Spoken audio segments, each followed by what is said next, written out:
Welcome to A Celtic State of Mind. I'm Paul John Dykes. It's the Monday Bulletin and I'm joined by Amy Canavan and Russell Boyce. How are you? Good weekend? Yes, mate. I know you did, Russell. Exactly. Russell had a great one, didn't he? He certainly did. Bouncing about with the superstars of the musical world on the Friday and then a bit of the old Celtic celebrity on the Saturday. Was it Saturday? Yes. We'll talk all about that. We need to have a look at where we are because we're currently still in an international break. There's another game in the midst.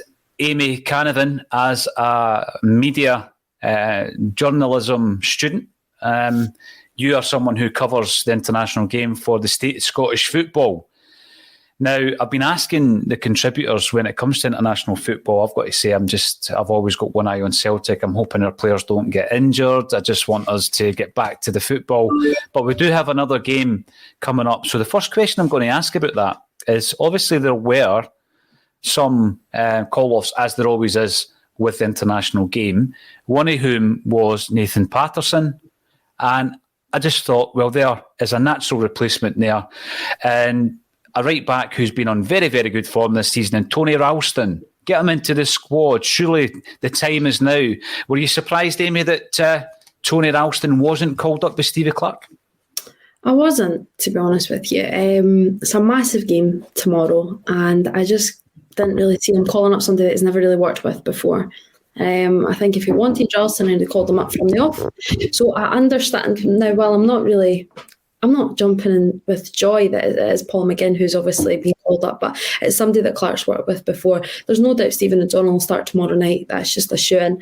And McGinn is just purely there as backup. So I think the fact that it's just a one game tomorrow, it's one massive game, and he's only going to have one day really. He needs somebody coming in who he is comfortable with, and that is McGinn.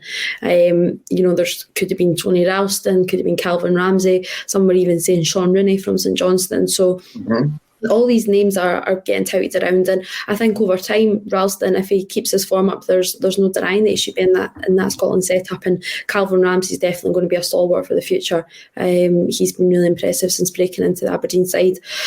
Sean Rooney as well, it's a tough one because I think St Johnstone's are going to struggle now, I really do.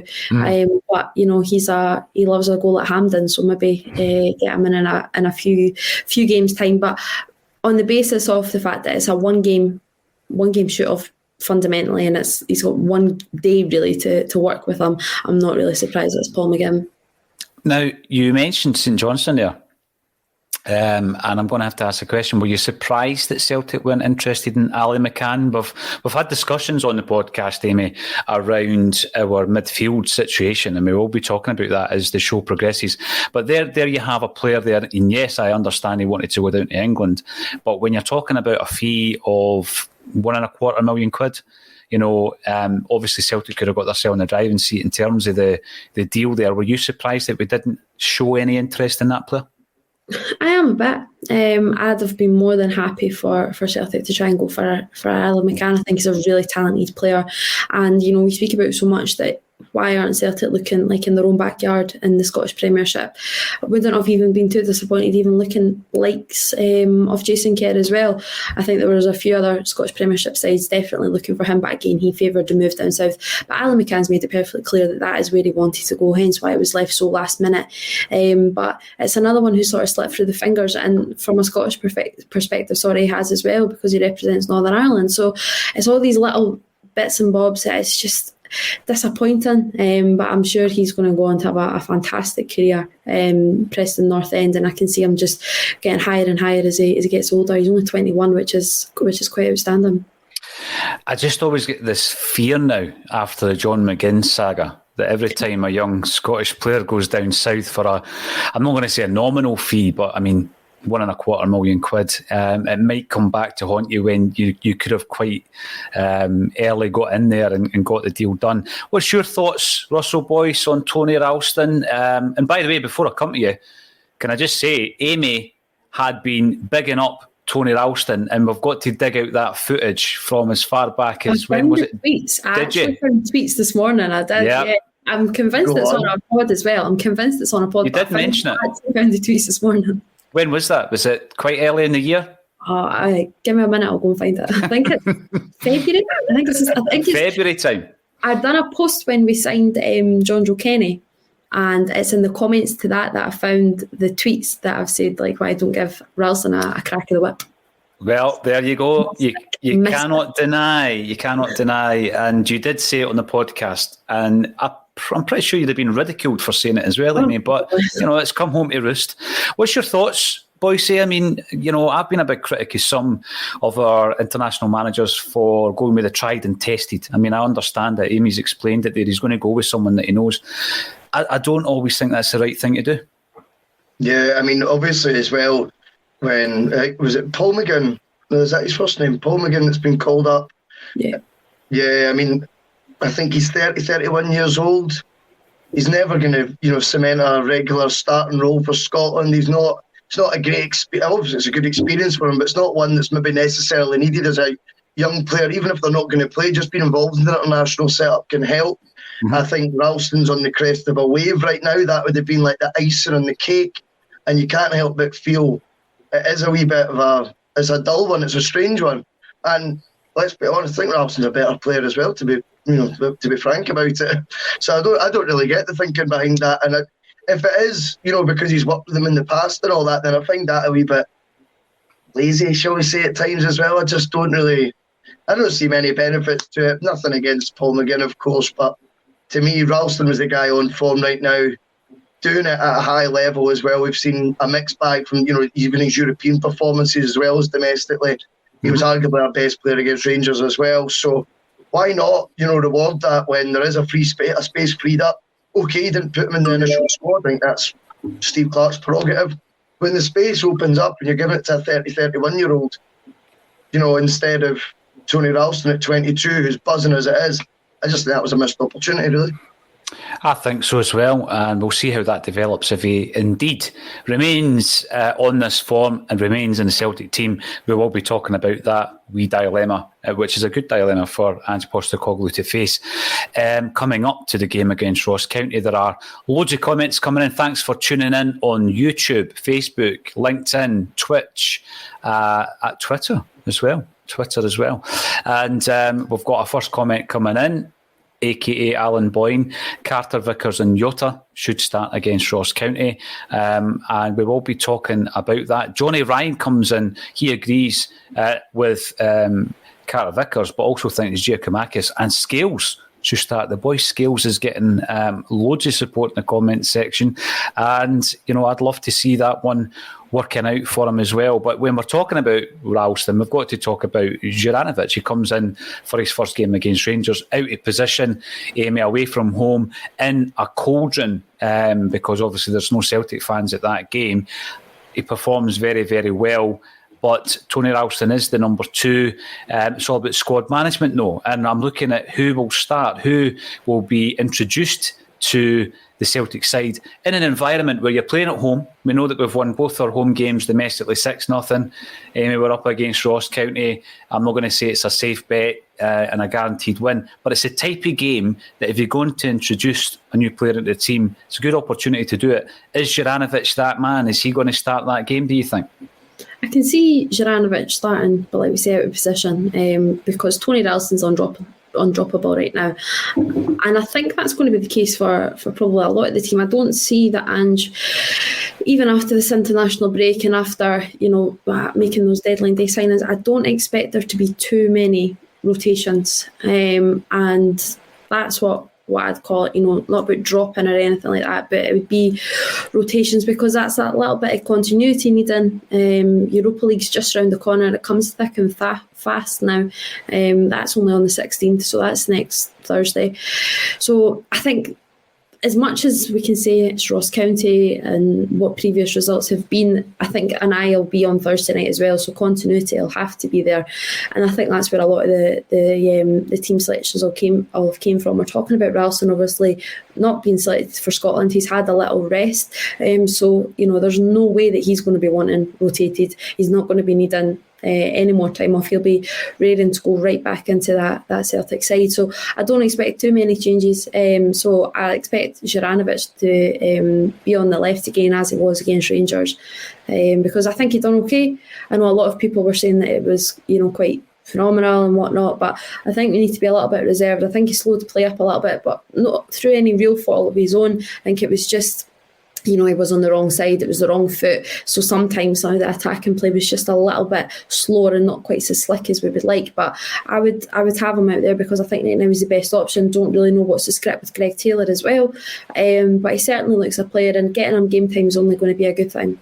No, you're right. It's interesting what you said there, because Donny Boy echoes those sentiments. I'd be happy seeing them come off the bench so as not to spoil the rhythm of the team, Amy, saying that might be an ideal game to start a few. I think it is a good opportunity to get a few of them in. The question is who. I mean, you don't want to just throw them all in. CFC 67 would start Scales as well. It's interesting to see how many people are on the Liam Scales bus. Boys, say you driving it? Oh yes, very much so. Liam Scales has a bus at the depot ready to go. I watched, again, everyone says, you can watch a YouTube montage or you can put one together even and make any player look like a worldie, but I like the cut of his jib. I think he's going to be no-nonsense, tough tackling. I think he'll bring a bit of ability as well. And I actually like the fact his track record's maybe not to be as dissed as, perhaps we can be guilty of, because he's coming from a league of less repute. This guy has been, even from left back, scoring goals in Europa League qualifiers, maybe even a Champions League qualifier. Won the League of Ireland as well. We hate when players leave the SPFL, such as Ali McCann at 1.2 million, because we know he's better than that. We've just spoke about him. Liam Scales may well be a case in point where the Irish football fans or the soccer fans over there may well be thinking, why have they let him go for so cheap? He's a far better player than that. They might be having the same debate. We've undervalued a player who'll cruise it in the SPFL. So for me, he gets a fair crack at the whip like everyone else. I think the fact he got number 5 as well suggests to me he's going to be very much in the mix. You don't just hand out such an iconic jersey when you think of Billy McNeil to a player if they're not in your first team thoughts. I don't think that'll be the case. Quickly on the right back situation as well, I just think, whilst there's been negatives about the window, and I still would have liked to see Ange get back a wee bit more, but I think we won't be expected to feel like that at the end of every window, don't we? That's just your divine right as a football fan. There doesn't need to be a negativity crusade. You always want a bit more. We want more, yes. I know exactly what you're doing. No Gallagher, innit? But, you've now got Anthony Ralston, we've just spoke about, should be getting called up for Scotland or perhaps being considered at the very least. And we're discussing how he's in the form of his life. And we've now got a Croatian international who was outstanding against Scotland at the Euros, coming in to challenge for that place. We've just spoke about games coming thick and fast. Well, that looks to me like a perfect headache to be having right now, with whether it's rotation or whether you're just having a debate on who's in the best form. It looks like two very solid options to be having right now. And I think there's, you've got to kind of look at that and go, that position, by the development of Ralston and then the purchase of a Croatian international for $2.5 million, where were all these guys the last few windows, I may ask, but that's another question, another minefield. But you bring that in and you watch what Ange can do with a player like Ralston, and you go, now we've got two guys there in a position we thought we were really struggling for at the start of the season, let's be honest. Yeah, no, you're right. And as I was said before, it's a really nice dilemma for the gaffer to have. Now, here's a wee point being raised by a couple of the viewers. Bruce FM, who's disliking before the broadcast even started?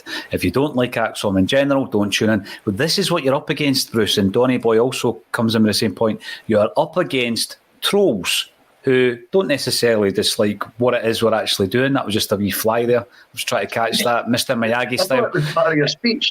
I was just getting very animated. But they want to give you the thumbs down before you even kick a ball, before you even come on. That's just the way it seems to work. So they can't be criticising the content because they don't even know what the content is going to consist of. So what I would say to combat that everybody who's tuning in, give it a big thumbs up on YouTube. And just drown out the noise, because you know what? There's far more people get involved with Acsom and enjoy what we're doing than the haters. And I've taken a decision just to focus on the people that enjoy it and appreciate it, Amy. And I take more time dealing with all the people that come on social media saying great show, and I ignore all the rest. I used to have a wee mad half hour maybe once a day where I would get into wee spats here and there. Sometimes it was you, Amy, that started it, but now I just focus on the positive. But that's what you've got to do online, isn't it? Because there's too much negativity. Yeah, that was me, that one. I'm quite a big fan of seeing you go off on a wee rant. It's quite funny. You can always see when he's in some sort of mood, because it just is like a half-hour spat, isn't it? And then it's like pulls off on one. No, it's the way to go forward. Of course it is. There's a lot more positivity out there than not. Sometimes it's a little bit harder to find. We've been flooded a lot recently by perhaps some comments that we wouldn't especially want to be receiving, but you know, the good always outweighs the bad, and we'll always highlight that and listen to that a lot more than anything else. I have a theory on it, Paul. Right, I want to hear theory, right? I want to hear your theory. Let's go. I've run it past you before. Too many people argue the person and not the point. Too many folk want to have pops at me being Owen Wilson, Rhys Evans, Russell Gummidge is one that always makes me laugh the most. They're not actually listening to what the content is you're saying. If someone's able to thumbs down Acsom before a ball's being kicked today, then they are arguing with the people, not the points that are getting raised. If anyone wants to talk about the football, I'm all for it. No, you're spot on. And it was interesting yesterday. Don't ask me how this happened, but I did go down a wee rabbit hole, and I read online, and it was actually typed as fact that I actually wear a wig. Now, that was something that I think started off as a joke, but now it's true. Yeah. So don't believe everything you read out there, because I certainly don't wear a wee syrup. Feed the bear. I bought my Acsom shirt. Yeah, I got the alert email this morning. That will be winging its way to you, and I hope we get pictures of you wearing the Acsom top. Afternoon from Belfast, Paddy Lavery. Well done. Afternoon to you, sir, and William Peden, who is watching in Dubai. Always love to tap in with all our fans all over the place. It's tremendous. Before we move on to other matters, Amy, on the subject of international football, we've spoken about Ralston. When I'm looking at the fact that there was no Celtic starters against Moldova, there were 4 ex-Celts, 2 Celtic players on the bench, I've got to ask, when you're looking at that team, is the first thing you think of is that you're surprised at the omissions of McGregor and Turnbull, or as a Celtic fan, do you tend to say, well, I'm kind of glad they're getting a rest and they're not going to get injured? Are we selfish in that way? Because I must say, I'm much more of the latter. Really, I'm not. No, I want the best players playing for my country, and I think Callum McGregor certainly should be in any starting lineup. I think he was one of our better players during the Euros. That's not really that hard to go by, to be honest. It wasn't a very high bar, but McGregor was played in the wrong position, obviously, against Denmark last week. I highlighted that. How many times have we seen him out on that left wing? That's not where he's at his most influential. But there became quite a lot of backlash last week, and it came in the comments as well when we were broadcasting that Billy Gilmour and Callum McGregor can't play on the same side because they're too similar. And that just makes the mind boggle for me. You're looking at influential players and you're wanting your best players on the park. Now, if we can shoehorn in our 2 best players in Tierney and Robertson, and we can shoehorn in anybody else, and McGregor and Gilmour are not the same. McGregor's like much more comfortable being at that back, as we all describe, quarterback, number 6, and Billy Gilmour obviously played that the other night. There's been a lot of praise for him. I did think he played well, but I don't think it was as outstanding as maybe everyone else is sort of, pushing along. If it was, if he missed the chance that if Ryan Christie missed the chance that Gilmour missed, then Pelters would have been, well, rightly deserved. Christie did miss his own, quite shockingly, to be honest. But I do find it strange that Callum McGregor can't make the Scotland side.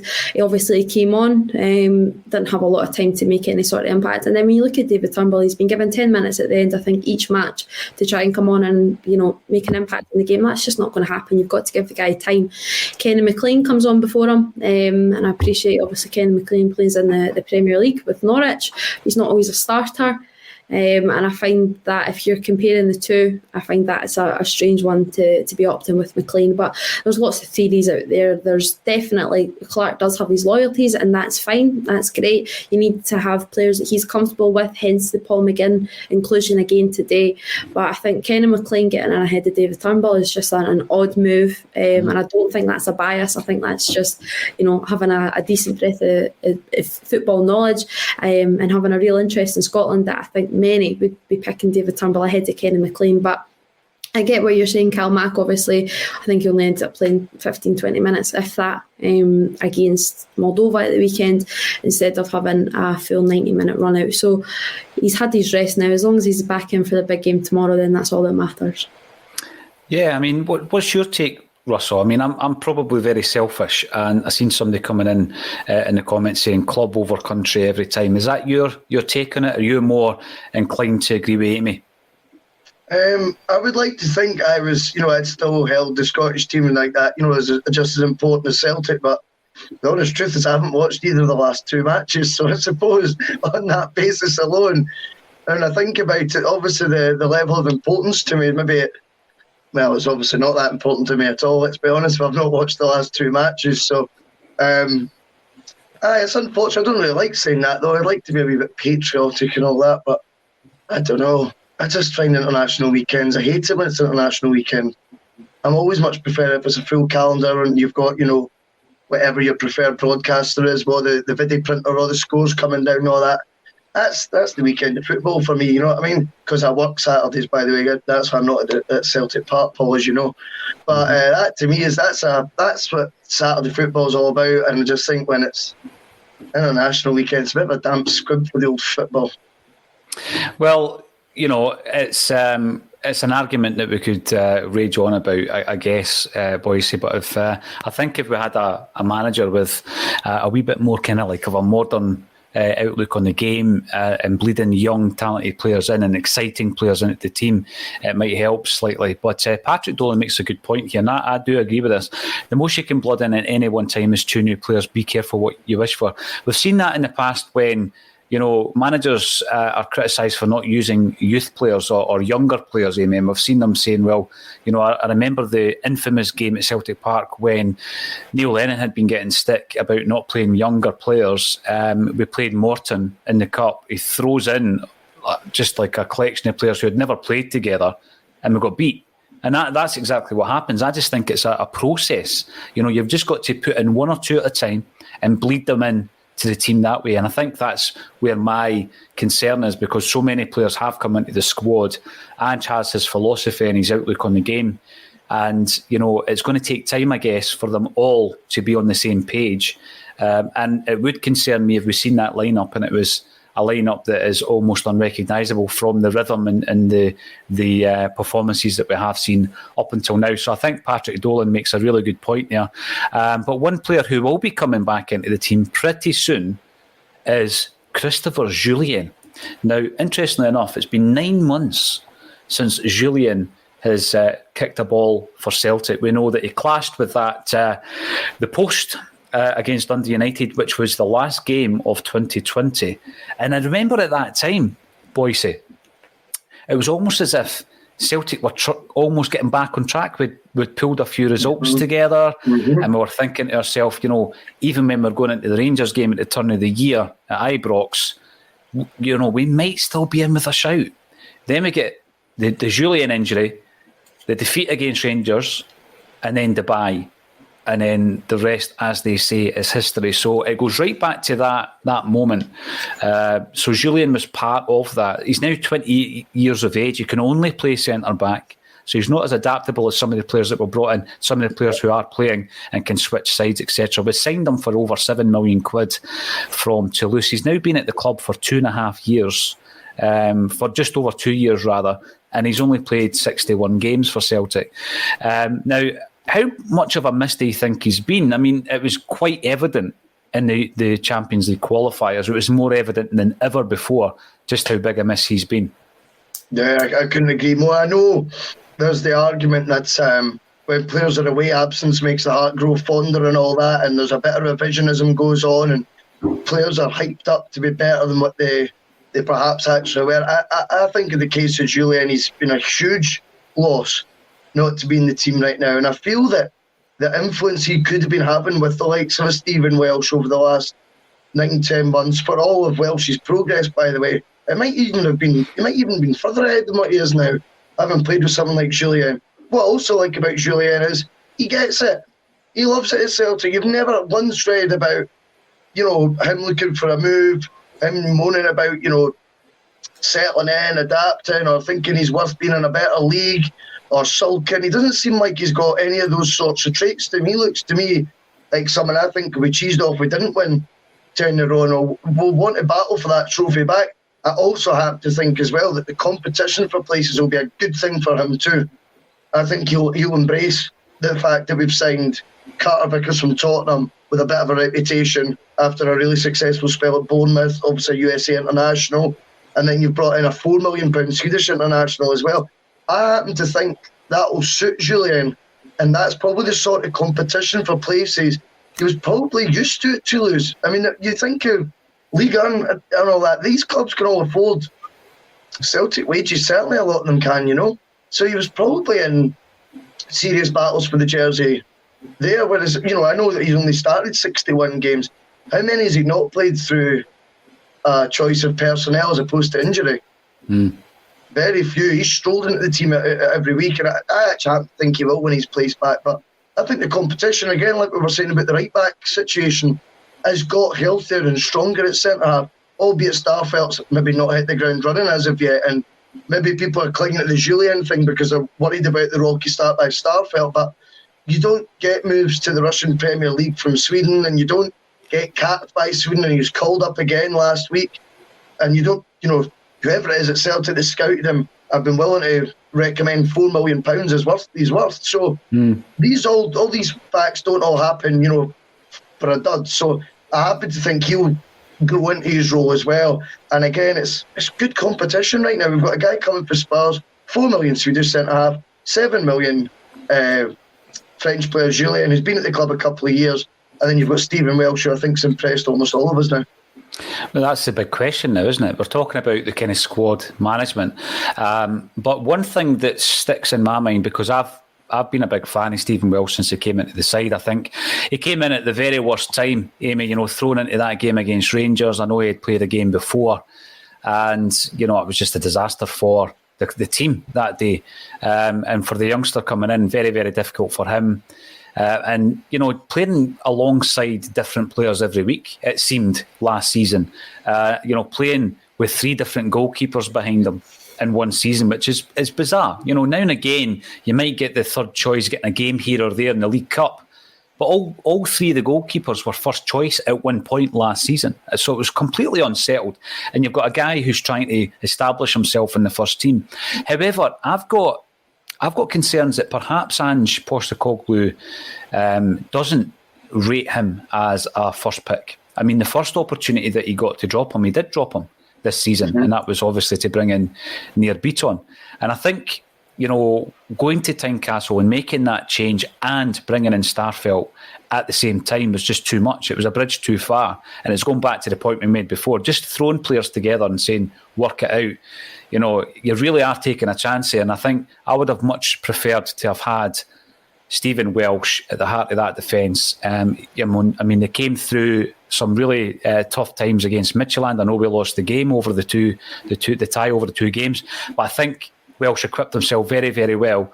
But the first opportunity that Ange Postecoglou got, he dropped him. And I'm now looking at the situation where, right, we've got 2 centre-halves due to come in. We've got a brand new signing who is, Boyce says, he comes with a bit of pedigree in Carter Vickers. We've then got potentially next month Jullien coming in, and I'm wondering if Stephen Welsh will be that fall guy. How do you think Ange will play that one, Amy? It is really interesting because everything, well, obviously what you've outlined is just correct. We were all really shocked to see that Welsh was dropped. When he was partnered with Dane Murray, again, I understand what unfolded, but I don't think neither of them were really at fault. I thought they were pretty resolute, and to be the experienced head alongside Dane Murray, who is now he's with the Colts and he's fell face of the earth for the first team, and he's down with the Colts in the Lowland League now. But Welsh, is undoubtedly brought him on leaps and bounds there because he was that experienced head. Now, that's a real quick turnaround, like you're saying, in the past 9 months for Welsh, but I think he's grabbed it with both hands. And I think it was really unjust that that obviously got dropped, and that's not a bold statement. I think everybody felt that. But if Jullien, when Jullien does come back, it has to be right now, you would say, in the place of Carl Starfelt. Welsh is undroppable. He's playing so well. He's got the confidence there, and I think he is, putting in performances that do deserve all the credit that he's getting. I think there was a few as well that perhaps he should have maybe got a senior Scotland call up. I'm not quite so sure on that yet. I'm actually more than happy. I'm just trotting away at Celtic right now. He's still in and out 21s, so I'm more than happy with that. But it's interesting as well to talk about Cameron Carter-Vickers, because you're looking at the comments coming in, and a lot of them are saying that he should come in for this weekend. I actually think that's a bit harsh. I've been a bit of a critique of Carl Starfelt, but I think in the last few games is actually where he's played his best Celtic performances. I thought his best was ultimately against Rangers. He obviously came on for Sweden at the weekend there, albeit I think it was against Uzbekistan. And I think I've read somewhere that he was a defensive mid actually for Sweden. I think that's who he came on. It was a late substitution. But it's all these different things that I think that as we're talking about continuity and we're talking about stability and looking forward, obviously even to Europa League as well, I'd be keeping Starfelt in for now. He has £4 million. Got to bide time with him. The performances maybe haven't been quite so quick up until the international break, but I think he's getting there. It's maybe took a little bit more time than Kyogo for example, but I think he deserves his place just for now. I don't disagree with that. I think the game against Rangers showed everything that's good about Starfelt, which is the defensive side of it. Boys, we like our players wherever they are in the park to, thread passes. I mean, Jullien's very good at that. Stephen Welsh is very good at that. Or in Chris Ayer's case, the departed Chris Ayer, go for one of these 40, 50-yard galloping runs and be ball players. I think Starfelt's all about the defensive side of the game in terms of winning the ball. And we need that as well. So he's probably playing with a lot more of the ball at his feet than he's used to. I've got to say, his previous club, I wasn't a big fan of that club. I've not watched much of their games, so I don't know the style that they play. But Celtic, the defenders have always got the ball at their feet. He's maybe not that comfortable with the ball at his feet. I think it was something the same that could be said for Shane Duffy last season. He spent a lot of the time with the ball at his feet. It wasn't about winning the ball, winning headers. It was about, bringing the ball down and trying to pick out a pass. And he struggled, and a lot of defenders would struggle. Now, Joseph Tom comes in. Hey guys, before you go, thanks for a great show. I'm on holiday this week, so glad to see you live. Normally watch later after work. Joseph, welcome to the show. Get involved in the comment section. There is plenty to discuss, as always. Now, there is a point coming in here in relation to someone referred to Liam Scales the other day as perhaps the dark horse of the Celtic transfer window. I tend to think that James McCarthy could be the dark horse. He's almost just going to come in without a big fanfare. And when you think of past transfer windows, Amy, had we signed James McCarthy a couple of years back, it would have been a big fanfare. But because of injuries, he hasn't played as much as probably he would have liked. But you look at his career at the age of 30, he's played over 400 club games competitively, as well as 42 games for the Republic of Ireland. So it's not as though he's not played a lot of games. You do see a lot of players playing their entire careers, and they've only played 300 games, 250 games. It's bizarre. He's played a lot of football. In terms of fees, transfer fees, over £21 million he has cost football clubs in the past. He's now at Celtic. He's only 30. He can only play in the centre of midfield, I believe. How pivotal do you think he's going to be? Because I think because of the success, quite rightly said, in what you said earlier of Kyogo, a lot of the focus has gone on to him because he's been such an instant impact since he's came to Celtic. And McCarthy's been in the kind of background. He's only had a couple of appearances. Do you think that time will show him to be a very, very shrewd bit of business by Celtic? He's a classic player, and anyone that's watched him over the years, even from his young days at Hamilton, know that.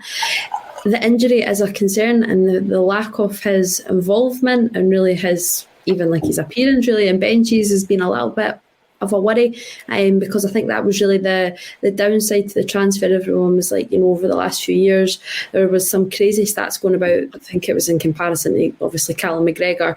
However, whatever Callum McGregor's done in a season, I think it's took McCarthy 4 or 5 or something like that. It's crazy sort of stats, but to be comparing them to McGregor's a bit harsh. I think anyone's stats compared to that's going to be a downfall, but he's going to be, well, you've got to hope that he's going to be an asset. Like you say, the pedigree's there, the experience is certainly there, and for many, what they like to see is that he's a Celtic fan as well. So everything is sort of rearing and ready to go. Like I say, how many years have we been, linked to James McCarthy? It goes back as long as I can remember. So once he gets into that side, it'll be interesting to see what he can do. What his play, will he be informed Callum McGregor, or will he be able to play beside McGregor, and will that alter what McGregor actually does? Because we say McCarthy can play that a little bit deeper as well. So it'll be interesting, and it's another option to have, of course. I've seen a lot of talk around the comment section and on social media that Celtic lack a bit of steel in the midfield positions. We've got a lot of good footballers, technical players, Russell, but we might lack a wee bit of steel. You see Sorrell coming in, he tries to do that, but he's quite erratic with his challenges, and he's always just, a moment away from a yellow card. Do you think McCarthy, and I know there's a lot more to James McCarthy's game, incidentally, than just adding a bit of steel to the midfield, do you think that's one of the elements that he could bring that we do lack in that area? Yeah, I think you've just nailed it. Absolutely. I mean, when you Scott Brown, is such a key element of that side for so long. If once he leaves, that void has to be filled one way or the other. Or, like you say, there will be a considerable lack of steel, grit, whatever you want to call it, in the midfield. And I think that McCarthy was signed for his experience. I think he was the first example of Ange thinking, right, I might not be able just to play gung-ho every single match here in Scotland. It is a different sort of style here. I think it's unique, if I'm honest to you, and I think it does take a requirement to have sometimes players that are more about, doing the hard work of the game, the dirty side, the side to the game that doesn't really get much thanks.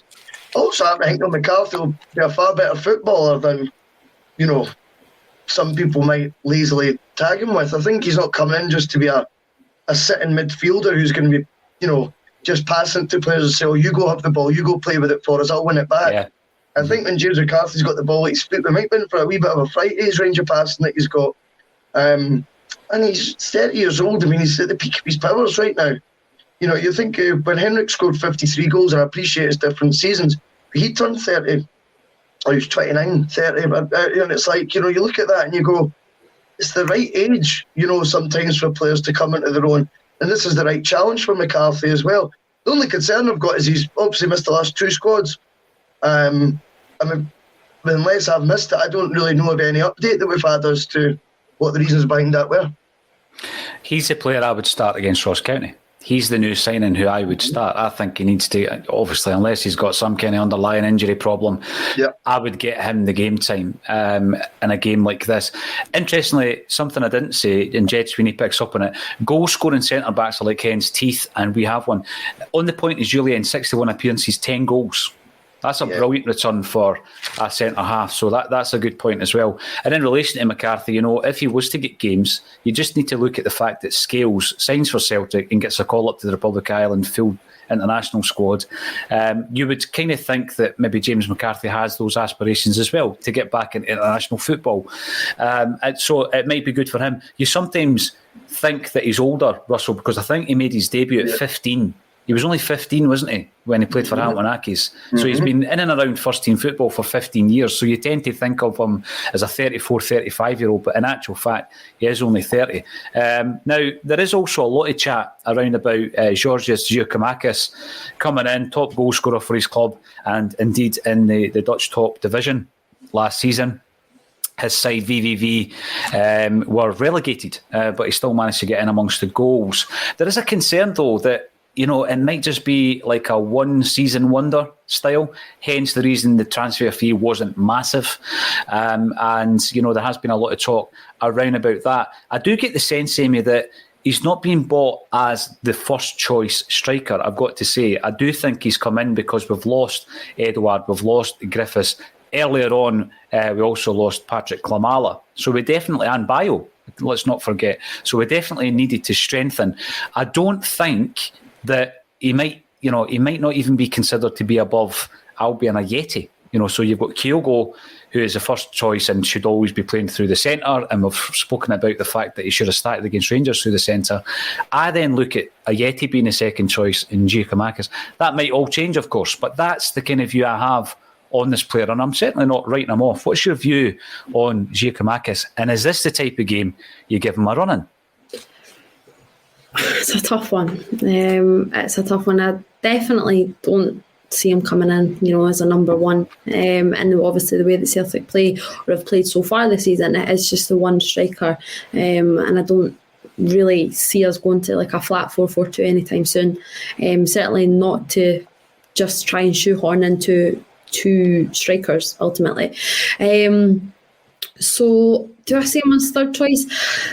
I'd like to think that he can still, have a chance of being second choice and be the main backup to Kyogo, purely because I don't feel that Ajeti's anywhere near the frame. So if he's even behind Ajeti, then I feel that's slightly worrying because he's not shown a lot of confidence in him. Ajeti's had the odd few minutes. Was it against St Mirren? Obviously, I think he contributed to the goal. I think he broke down or was pressurising on the defender. But other than that, there's not been a lot of glimpses at goal or in any sort of team for him. So I'd like to think that he can come in because money has been spent on him and be the number two. I think you can look at it two ways. It can be like the odd season for Giakoumakis last season, that all these goals were scored, top goal scorer in Eredivisie. I think 9 were penalties, and then if you look at his previous seasons, it's not all that impressive. So it's almost the odd season out of however many it may be. So you could say that it's that, and we're going out on a real limb here, or it could be that you might be catching him there's a little bit of confidence. He's finally hit that one season that he just really needed to break through, and from here we could kick on in. But it could be I think was it maybe Tony say that it could be a Stefan Spekovic. Remember when we signed him, I was quite young. We signed him, and so I can't remember the stats. What do you mean you were quite young, Amy? I can't remember what the stats were, but I'm sure he had an impressive season, didn't he? And then we got him, and then that was not the move that should have been made. So there's hope that it could start a spiral and it could go on to be a fantastic career. But I think there needs to be a little bit of caution, and we can't just all look at the glitzy numbers of last season, because if you look a little bit further back and do a little bit of the research, it really has been so far just a one-season wonder. That I guess is the only concern, and I know that obviously when he signed, the club pointed out he'd scored goals in various leagues. He's now coming to Scotland, and obviously there's the whole connection to Samaras, who he knows, who he's worked with. They were both born in Heraklion in Greece, so there's connections there, and I loved a bit of the old Georgios Samaras boy. But I do get the feeling that what we get out of him would almost be a bit of a bonus. If you're looking at a £2.5 million signing, it's a classic Celtic striker signing. We've done it so often in the past. But I just think, looking at what we've got ahead of him in Kyogo, is Ajeti ahead of him? I'm not too sure. It would be nice to see him getting some game time against Ross County so we can start making our mind up about him. Well, I think as well, we're committing right now to it just generally being one up top, and I just feel at times at home, you look at the amount of chances we created. Was it 108 we got in 3 matches in a row? Yeah, 108 opportunities. You have 2 strikers on the pitch, the goal conversion rate goes higher. And remember, we are going for 10-1 match this season. So the sooner they get two players playing up front together at home in the SPFL, the happier I'll be. So my comment doesn't look completely ridiculous. I think it might be. I would like to see a manager that can be flexible with his formation. I don't really want it just to be the same every single match. I think maybe, like you said, alluded to earlier, sit midfielder at Ibrox in the mould of James McCarthy would have been ideal. We didn't have one because we couldn't really trust Sorrow on that occasion, which I kind of understand what you were meaning with that. And then why not be able to mix it up at home to Ross counties of the world, with no disrespect to them, but we took apart Dundee, we took apart St Mirren. I think Ross County are of a similar ilk, if not even slightly poorer than St Mirren. So I just feel that these sort of games, if you're going to create 36 chances, have two strikers on the pitch. See how many you can get. This season might come down to goal difference too. So whilst we jest, about 10 goals maybe in one match and all that, the fact of the matter is, these home matches, if we're creating 36 chances, we need to be converting as many as possible, as I think this title race could be extremely, extremely closely fought, if that makes sense. But I think with Giakoumakis, what I like about his goal reel though from last season was the variety of goals. And yes, 9 were penalties out of 26. It was like 6 or 7 were headers. There was 2 outside of the boot, Dinksy did with his right foot to the far post, that were almost identical, but took real skill to do them. And then there was a lot of tap-ins, being at the end of crosses, almost slide tackles for shots. I don't mind that. And it just feels like he's going to give a completely different option up there than anything I get he's offered so far, to be completely honest to you. And certainly gives a different option for Kyogo, because we know Kyogo's going to be about his runs off the ball, making defenders have to make tough decisions, dragging defenders about the pitch. And then obviously we all know Kyogo's going to score some pellers this season as well, because he's just got all the talent to do so. But Giakoumakis is an interesting one, I think. And if we want to be positive about it, at the end of the day, you'd rather get him on the back of being the top scorer in the Eredivisie than you would him being the top scorer 2-3 seasons ago in the Eredivisie. So, he's coming whilst, we're striking whilst iron's hot with this one. And as I say, again, it's YouTube montages you watch, Paul, you know what I mean, and stuff. So I get all that. But the goals scored were all completely different. There were a lot of varying types of goal. It wasn't all just, I think at first we thought this was like it's maybe more of a target man sort of striker we're bringing in. You see all the different types of goals he scored and you think, no, I think there's a lot more to him.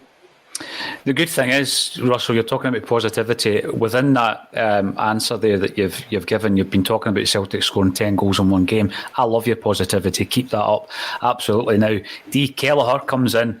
I heard that Hazard came on and did well for Northern Ireland last night. Well, he did certainly come on. I think he got about half an hour of the game where Northern Ireland won 1-0 against Estonia.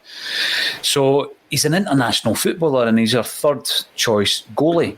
And to be honest with you, and I know that he flapped a couple of times when he was in the first team, Amy, I thought he kind of got a hard time last season. And when we're looking at the goalkeeper situation, I think that's one of the things that has been kind of put to rest. I'm quite satisfied that we've got our number one in Joe Hart, but it raises the questions, and I've been reading into this also over the last few days around about our signing strategy. I mean, we knew that we needed a huge amount of players. We've gone and signed 12 players for the first team. A couple of them are probably going to be fringe players, the 2 boys from Sheffield Wednesday, for example. We'll see how Liam Scales does as well. But the question has been raised in relation to the manner in which we've done it, the strategy. So we know that Ange came in and we had already heard about the modernisation of the club from Dominic Mackay, the incoming CEO, but we had to concentrate on getting the personnel right on the park. So there was this huge recruitment drive before we could then start looking at directors of football, head of recruitments, the backroom team, not just the coaching side of it, but the sports science, the data analytics, etc., etc. And then the story broke that Dermot Desmond was going to be playing an active role in that. He was going to be getting involved in that.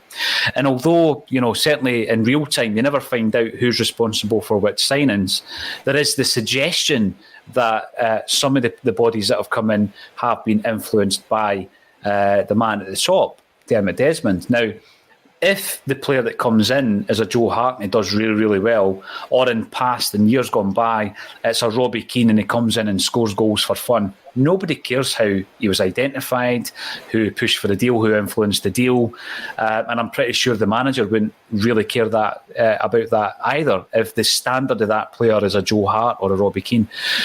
If, for example, the signings don't go so well though, then you start scrutinising that strategy. Is it a concern for you that, Dermot Desmond has had an involvement, and we can't say it was his influence that brought in this player or that, because no one's going to confirm that, as I say, in real time. Is it a concern for you, Amy, or was it a situation where it was needs must? We had to get all the influence we possibly could to get the bodies in the door?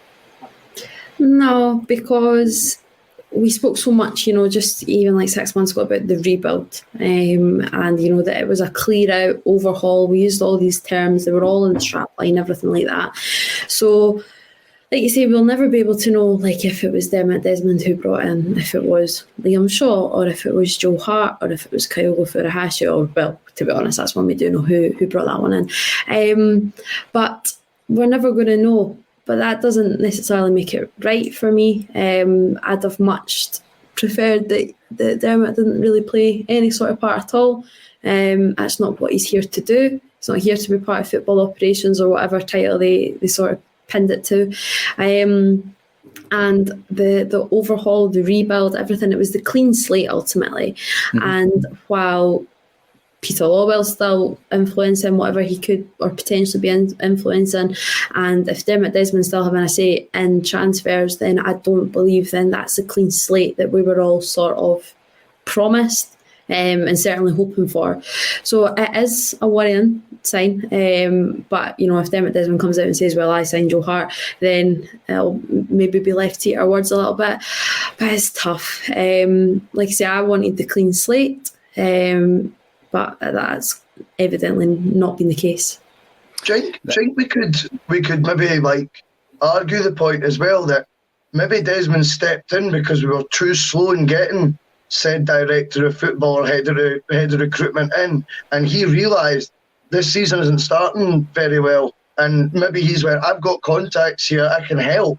And perhaps it wasn't maybe an ego thing, maybe he just felt needs must here because we've not got our ducks in order, or whatever that saying is. I always forget that one. Ducks in a line, whatever it is.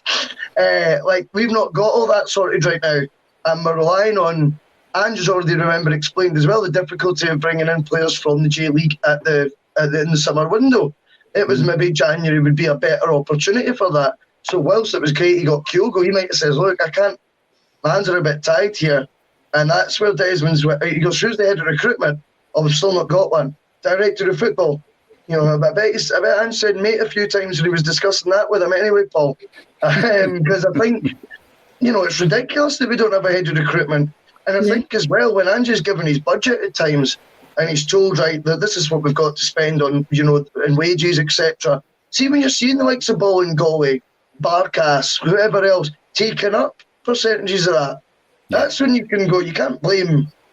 I don't think Dermot Desmond can sell these guys. I don't think you'll have a list of people that just buys players off him as much as you might be able to source the odd player from leagues he may know or agents that they might have certain players like his clients or whatever. But the actual outgoings, you have to admit there is still some players in there that are costing us money. That if we had a recruitment strategy or someone at the top involved in all transfer negotiations, you'd like to think, albeit not for great fees, by the way, and I accept that now because their reputation, their profile has dwindled at Celtic.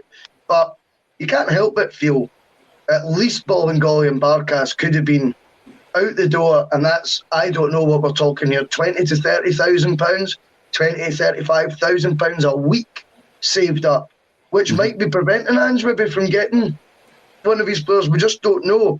I think it does highlight, though, that Ange had far too much to do himself this summer on his own. And, if Desmond stepped in, maybe it was actually because it was a needs-must exercise, and maybe it'll, obviously you'll then be judged on what happens on the pitch, of course, whether it was the right call or not. Yeah. The first thing I would say is between now and January, boys say it's a priority to line up deals for the likes of Bolingoli and Barkas, simply because they are not contributing in any way, shape or form. So you've got to get them off the wage bill. So you've got to line up these deals. There might be other players in that category as well. I think the other one that was on everybody's list was Lee Griffiths. You had to get a deal. You had to get him out the door. And that happened. There might be other players who fall into that category, depending on how much Albion Ajeti plays and Giacomakis plays. Ajeti might also come into that category. We need to get this player off the wage bill, either with a long-term loan deal with a view to a buyout, or we move them on for whatever fee we can get, because they are obviously they're not contributing, and that's the problem, because they're on a decent wage, they're not contributing, and there's other players in that squad. Or we could replace them with as you say, one eye on the J League in January. Bringing this up for a couple of reasons. Firstly, because yes, we're on Twitch. So there we go. I do not care if Dermot O'Leary helped us get Joe Hart in. I think I was saying that, if they turn out well, your whole perspective on the thing is different. And so, if he does well, and one thing I would say, we don't need 4 goalkeepers. We don't need 4 first-team goalkeepers in that squad. So we need to get Barkas moved on. There is a differing view in relation to Conor Hazard within the comments section, and I've seen that ever since he broke in. Some people reckon he's a decent prospect, others disagree. The thing about Hazard, he was given a bumper deal after the quadruple treble was wrapped up. Was it a 4-year contract? He signed a brand new contract that week. So I don't think he's going to be offloaded. He might go out on loan to get him game time. He's an international footballer. He maybe wants to remain in the international kind of scene, and in order to do that, he needs to get games. So that for me, it's definitely a question, because the Ange Postecoglou situation, I think there was a lot of these needs-must situations with Ange, because it was all last minute, and that's certainly one of them. And we know it does happen. I mean, we've heard it from the horse's mouth with Paddy McCourt. Paddy McCourt told us that Dermot Desmond signed him, and Strachan didn't even know who he was when he turned up for training. You know what I mean? And obviously it took Paddy a wee while to get fit, and he had to play in the reserves, as it was then, to get the fitness before he was introduced to the first team. He ended up playing quite a bit of football for Gordon Strachan, one season in particular, but he certainly had no bearing in Paddy McCourt coming to Celtic Football Club. The other question I would ask around Ange, because it is something he spoke about, Amy, was the backroom team. It seems to me, though, that the focus that was on the coaching staff last season is diminished a bit. I mean, we're not talking about Kennedy that often, or Woods, or Strachan. It's something that we're not really focusing on a lot. But I still think that comments he made fairly recently would suggest he still wants new staff in relation to the data analysis and the football science. Is that something that you see as a priority between now and January as well? Because Ange has obviously been given these assurances when he's taken the job. If it's a priority for Ange, and if it was promised to him, then absolutely. They say it really has quietened down. And I think that's for the good of the club, for the good of Ange, and for the good of certainly both Kennedy and Strachan. But if Ange was promised that he would get to sign staff, and obviously he's came out and his comments at the time certainly suggested that, then yes, it is a priority. We can all have our own views on it, but if the man in charge has been promised that, then we absolutely have to go by that, and the club and whoever it may be must abide to that.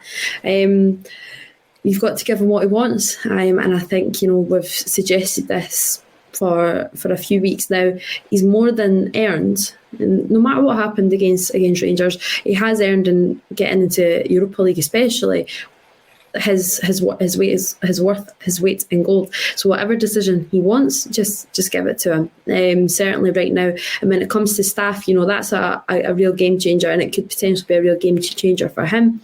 He's came in, look what he's managed to do, while he's been handed these staff who had no idea about. We're talking about obviously Strachan getting handed McCourt, who didn't know who he was. Ange has been handed, Kennedy and Strachan, who he certainly wouldn't have known on a personal level all too well. So just think what he could do with the right men behind him, with men who obviously share the same philosophy as him or whatever it may be, playing style, same approach. I think that's a really exciting time, and we try and always, talk about right players can maybe influence and improve systems and improve Ange ball. Well, so can the men behind the scenes. So I think that's why it's absolutely crucial that certainly if Ange still wants, his own staff in, then that he gets his staff in. I think Amy's right.